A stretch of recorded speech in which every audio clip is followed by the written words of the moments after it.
नमस्कार news room को स्वागत करुछि मु अभिन्न आशुतोष। पश्चिम ओडिशार सबुठारु बड़ सरकारी डाक्तरखाना बा मेडिकल कॉलेज हेउछि भीमसार बा Veer Surendra Sai institute of medical science Burla. किंतु बुर्ला डाक्तरखाना रे वर्तमान सबुकिछि गड़बड़ होई पड़िछि।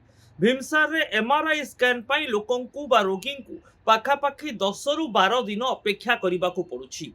निकटरे ही भीमसार रे नुआ एमआरआई मेसिन स्थापन करा जाइछि जहार मूल्य पाखापाखि 32 कोटी टंका हेबो एवं एही एमआरआई मेसिन अन्यान्य बेसरकारी और सरकारी डाक्तरखाना रे व्यवहार हेउतबा एमआरआई मेसिन ठारू अधिक क्षमता संपन्न अर्थात एथिरे जे रिपोर्ट आसीबो ताहा अन्यान्य मेडिकल कॉलेज बा निकटरे थिबा अन्यान्य एमआरआई सेंटर ठारू अधिक स्पष्ट और भल रिपोर्ट आसी पारिबो। हेले अभावनीय कथा हेउछि जे बुर्ला बड़ मेडिकल रे वर्तमान समय रे रेडियोलॉजी विभाग रे रेडियोग्राफर को संख्या यथेष्ट कम रही। 48 टी पदवी मध्यरु 35 टी पदवी खाली रही। बुर्ला मेडिकल प्रशासन पाखापाखि 14 जन रेडियोग्राफर को कॉन्ट्रैक्चुअल बेस रे हायर करिसेंती एवं सेमाने एमआरआई स्कैन करूचंती। हेले एथिपाई जणे जणे रोगी को 10 रु 12 दिन समय अपेक्षा करिबाको पडुछि। तार मूल कारण हैला केवल सरकारी ओपीडी आवर रे ही एमआरआई मेसिन कार्यक्षम होई पारुछि मानव संबल अभावरु। द्वितीय कारण हैला जे 35 टी रेडियोग्राफर कर संख्या पूरण होई पारि नाही। तृतीय बड़ दिग हेउछि एमआरआई स्कैन पाई पाखापाखि जणे रोगी पिछा अध घंटा रु घंटाए समय लागि थाए।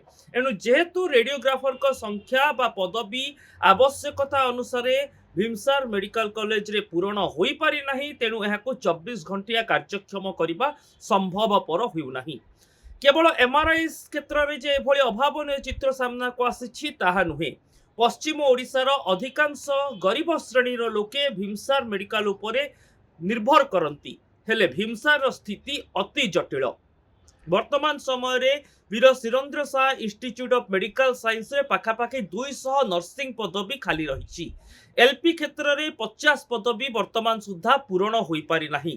ता सहित विभिन्न विभाग रे डाक्तरंक संख्या मध्य संपूर्ण नाही। एणु एहाकु नै रोगी जेते हंतसंत हेउचंती डाक्तरखाना रे सेतिकी अप्रीतिकर परिस्थिति मध्य सृष्टि हेउछि। केवल ओडिशार बा पश्चिम ओडिशार रोगी जे भीमसार बा बुर्ला मेडिकल उपरे निर्भरशील ताहा नुहे। आखपाख पड़ोसी जिला झारखंड और छत्तीसगढ़ रु मध्य बहु रोगी को भीमसार को रेफर करा जाई थाए।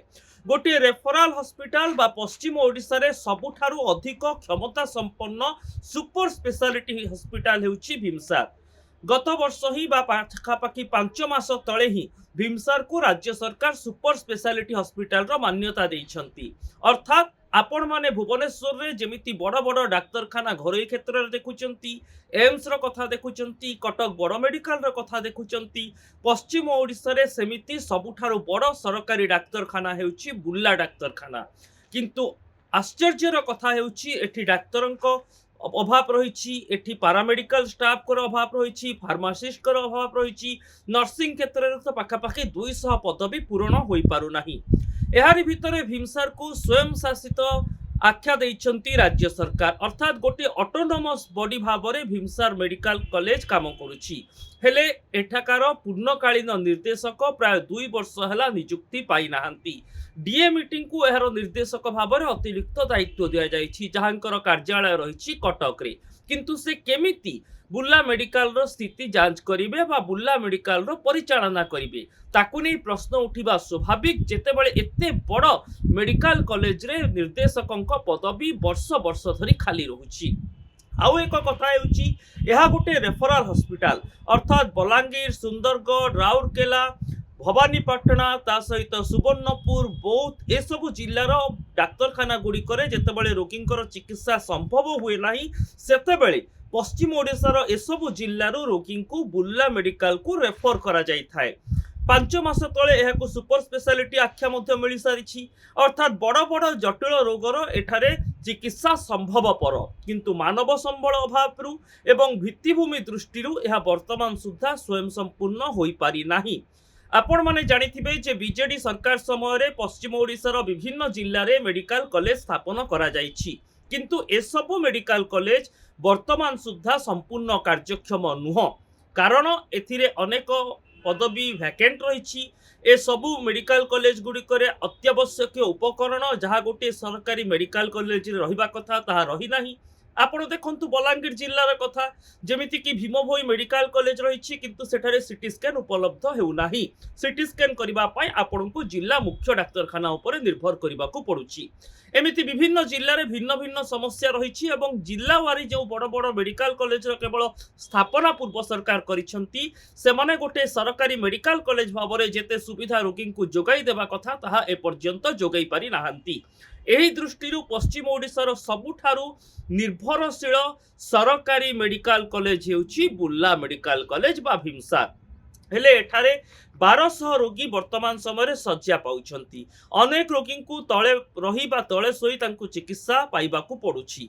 एमिति कि एठारे 108 एम्बुलेंस मध्य नाही जेहेतु एहा एक रेफरल हॉस्पिटल। सेपटे आवश्यक ठारू अधिक संख्यक बेड रही किंतु सेगुड़िक कार्यक्षम होई पारु नथिबा अभियोग होईछि। एहा पछरे प्रमुख कारण सेई मानव संबलर अभाव। एणु केउठी ना केउठी पश्चिम ओडिशार सबुठारु बड़ सरकारी मेडिकल कॉलेज स्थिति वर्तमान विपर्यस्त कहिले किछि भूल हेबो नाही। बुर्ला मेडिकल को प्रत्येक दिन ओपीडी रे पाखापाखि 2000 रोगी चिकित्सा पाई आसी। प्रत्येक दिन 200 नुआ रोगी को इंडोर पेशेंट भावरे एडमिशन करा जाई थाए किंतु सेमानंकु उचित चिकित्सा सेवा मिली पारु नथिबा विभिन्न समय अभियोग हेउछि। एमआरआई बा सीटी स्कैन आवश्यकता साधारणतः जरूरीकालीन परिस्थिति रे एवं अति जटिल रोग रे पीड़ित रोगी आवश्यक होइथाय किंतु जणे जणे रोगी को एमआरआई करबा पई 12 दिन अपेक्षा करबा केते युक्तियुक्त। एई 12 दिन भितरे सेमानंकर जदि कोनोसी क्षयक्षति घटी जाए एवं बा तांकर मृत्यु घटे एथिपाई आमे काहाकू दायी करबा।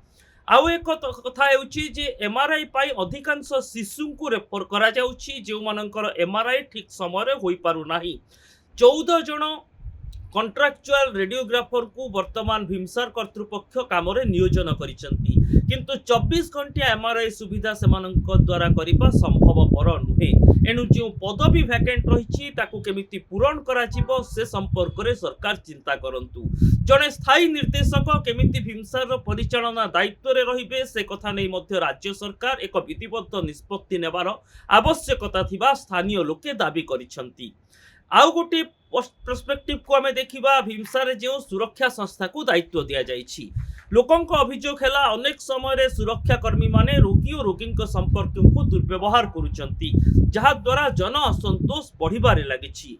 भीमसार भली सरकारी मेडिकल कॉलेज एते सबु अव्यवस्था परे आमे काहाकू दायी करिबा।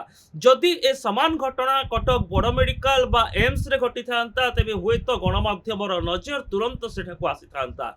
हेले भीमसार पश्चिम ओडिसा रे अछि एवं पश्चिम ओडिसार सबुठारु एही बड़ निर्भरशील सरकारी मेडिकल कॉलेज रे एते असुविधा रही यह लोकों सामना को आसीबा दरकार। डाक्तरों अभाव रही, पारामेडिकल स्टाफ कर अभाव रही, एमआरआई पाई लोकों को दिन दिन अपेक्षा करने को पड़ुछि। केवल दिन दिन नुहे सप्ताह 2 सप्ताह पर्यंत अपेक्षा करने को पड़ुछि। सीटी स्कैन रे मध्य आवश्यक सुविधा रोगी को मिल पारु नाही। गत 5 मास तले सुपर स्पेशलिटी हॉस्पिटल रो ढांचा रे याकू परिणत करागला किंतु जो सुपर स्पेशलिटी यूनिट गुड़िक रही से सब संपूर्ण भाव में कार्यक्षम होउनथिबा अभियोग होईछि। एमिति कि स्पेशलिटी बर्न यूनिट वर्तमान सुधा बुर्ला रे कार्यक्षम होई पारि नाही जहाकू नै लोकंक भितरे गोटे तीव्र असंतोष प्रकाश पाउछि। बुर्ला मेडिकल रे एते सबु असुविधा परे रोगी हंतसंत होइचंती। अनेक रोगी को बुर्लारू कटक डाक्तरखाना को रेफर करने को पड़ुछि किंतु यह रेफरल हॉस्पिटल होइथिबारु सहजरे सरकारी एम्बुलेंस सुविधा लोकं को बा रोगी को मिलु नथिबा अभियोग हेउछि। ए तमाम असुविधा भितरे वर्तमान राज्य सरकार स्वास्थ्य विभाग बुर्ला मेडिकल रो भित्तिभूमि और मानव संबल को दृढ़ करिबा पई जो पदवी सबू खाली रही से सबू को पूरण करने कौन पदक्षेप नेबे ताकू अपेक्षा रहिबो। आशा करिबा जे पूरा पश्चिम ओडिशा जो बड़ सरकारी मेडिकल कॉलेज उपरे निर्भरशील भीमसार ताकू स्वयं संपूर्ण करा जाऊ, जने स्थायी निर्देशकों को दायित्व दिया जाऊ, यह सहित परिचालनागत जो समस्या मध्य रही से सबूर मध्य समाधान करा जाऊ। एभली खबर देखिबा पाई न्यूज रूम को आमर सोशल मीडिया साइट फेसबुक और यूट्यूब रे लाइक करंतु, आम चैनल को सब्सक्राइब करंतु, वीडियो को शेयर करंतु, ता सहित कमेंट बॉक्स रे निजर मतामत निश्चित रखंतु। नमस्कार।